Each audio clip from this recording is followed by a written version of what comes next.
Kia ora. So today's session was looking at good practice, and if we have a look at the safety framework here, you can see we very briefly look at that safety audit standard. We don't spend only one or two slides on that in the PowerPoint because all that is a document that was formed by some experts in the outdoor sector as well as WorkSafe to develop what's involved in the safety management plan itself. So these standards inform the safety management plan here. So when we start creating your safety management plan from the template, you'll start to see the sections in there, and so those sections have been informed by the safety audit standard. So we're looking at activity safety guidelines and good practice guides. They're the key things we're looking at today. So under the safety framework, good practice tabs, there's PowerPoint there, good practice, have a look through that. And within that, there are some links to finding out where you find out reliable information. So this is all on the Support Adventure website.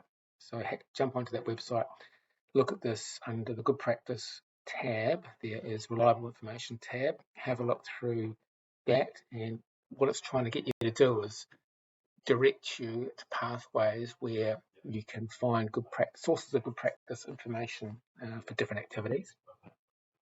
Have a look at the activity safety guidelines. So there's a number of these that were developed post the 2009-2010 review into the outdoor adventure sector.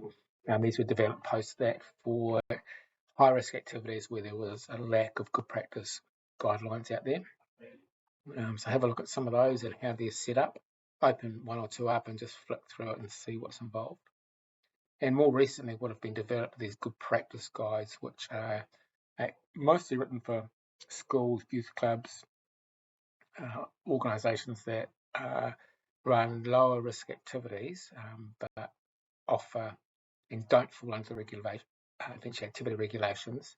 There's a whole bunch of good practice guides there for different activities. So have a look at some of those and what's involved in those and how they work. So it's really this whole session is really about defining what good practice is, where can I source good practice information, and what are some examples of good practice documentation such as ASGs and GPGs. So it's activity safety guidelines and good practice guides.